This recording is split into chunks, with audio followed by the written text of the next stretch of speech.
Benedicite, soy el Padre Julio desde el Eremitorio Emaús de la Iglesia Antigua Diversidad Cristiana, en esta fría mañana del mes de mayo.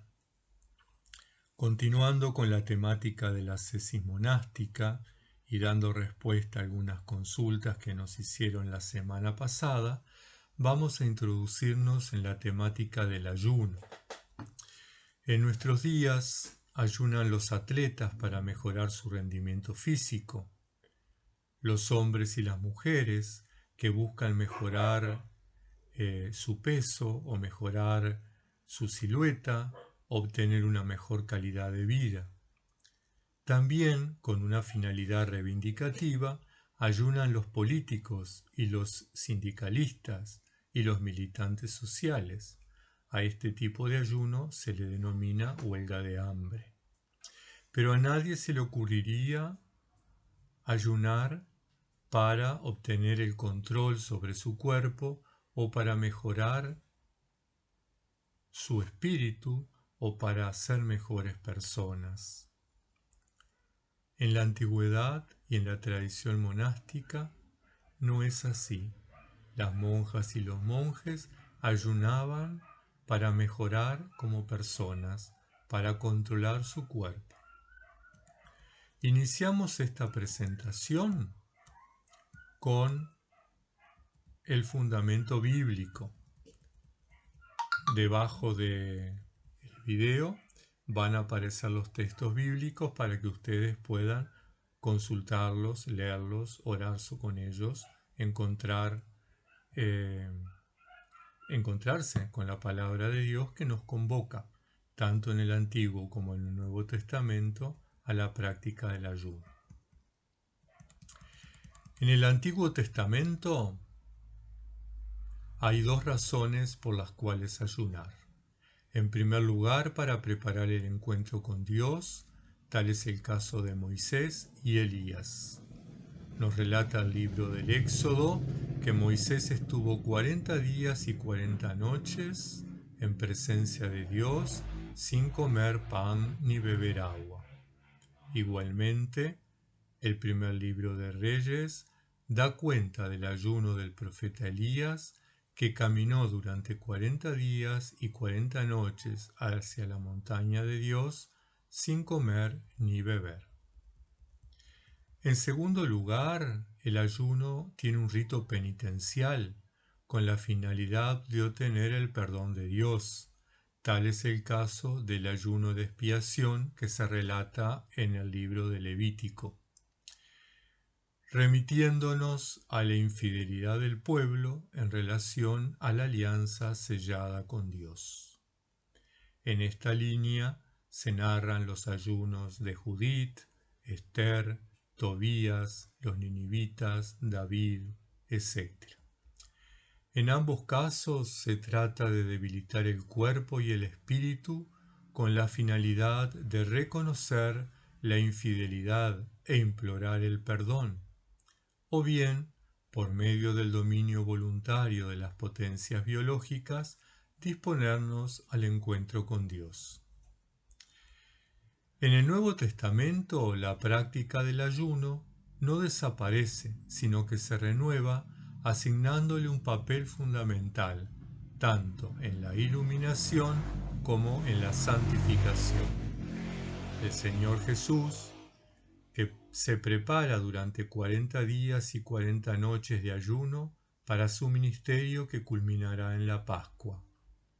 El ayuno en el cristianismo ya no tiene un aspecto estrictamente ritual, sino que está orientado a una práctica de intimidad con Dios. La Iglesia, en los tiempos apostólicos, continuó con esta práctica. El libro de los Hechos de los Apóstoles da cuenta de ello, asociándola a la oración y a la toma de decisiones importantes.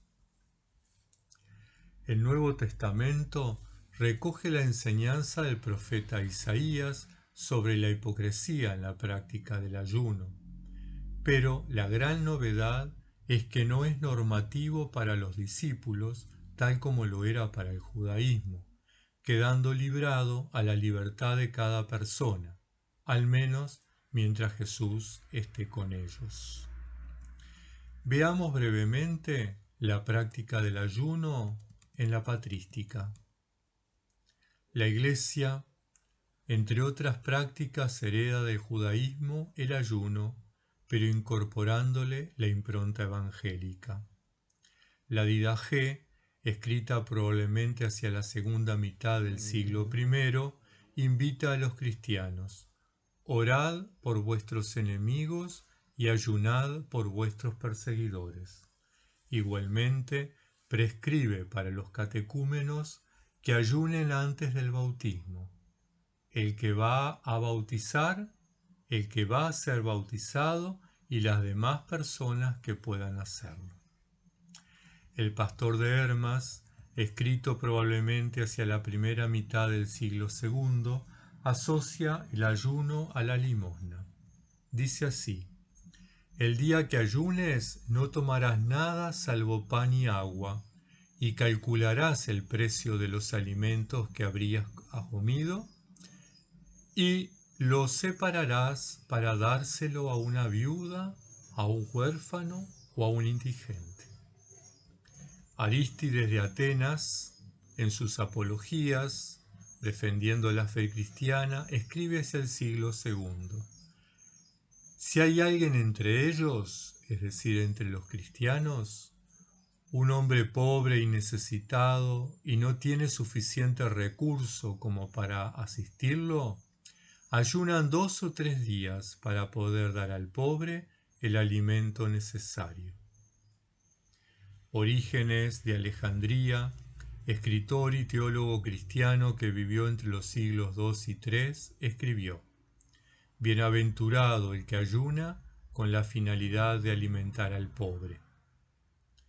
San León Magno, el primero de los 3 papas de Roma, apodado el Grande, hacia el siglo V, enseña: suframos un poco de hambre, mis amados, y suprimamos de nuestro cotidiano algo que pueda ser provechoso para los pobres. San Cesario de Arles, abad y obispo, y gran teólogo que vivió entre los siglos V y VI, escribió: está bien ayunar, pero es mucho mejor hacer limosna. Si podemos practicar ambos, está perfecto, pero si no podemos, es mejor hacer limosna. Si no tienes posibilidad de ayunar, basta la limosna sin el ayuno, pero no basta el ayuno sin la limosna. El ayuno sin la limosna, en verdad, crucifica la carne, pero no ilumina el alma con la luz de la caridad. En otro sermón, Pedro Crisólogo declaraba: oración, limosna, ayuno, son 3 cosas que no son más que una. El alma de la oración es el ayuno, la vida del ayuno es la limosna. San Gregorio Magno, uno de los 4 padres de la Iglesia latina que vivió entre los siglos VI y VII, escribía: lo que suprimes de tu alimentación por el ayuno, entrégalo a otro, para que lo que mortifica a tu carne, restaure la de tu prójimo necesitado. Comer y beber para sí es absorber sin compartir con los indigentes los alimentos destinados a nuestro cuerpo, que son dones hechos por el Creador a la comunidad de los hombres. Es también ayunar para sí, privarse a sí mismo por un tiempo, sin dar a los pobres el beneficio de sus restricciones, sino guardándolo para presentárselo a sí mismo más tarde. Es decir, que tiene sentido ayunar si no damos lo que ahorramos solidariamente a quien lo necesita. No tiene sentido ayunar guardando la comida para volver a comerla otro día. Esa es la enseñanza de los padres. En la próxima entrega estaremos viendo el ayuno en la tradición monástica. Pedimos a Santa María, siempre Virgen y Madre de Dios, a los apóstoles, a los santos y a las santas, a los monjes y monjas que nos han precedido en las distintas denominaciones cristianas, que nos acompañen, que nos protejan, que nos bendigan. Hasta el próximo encuentro.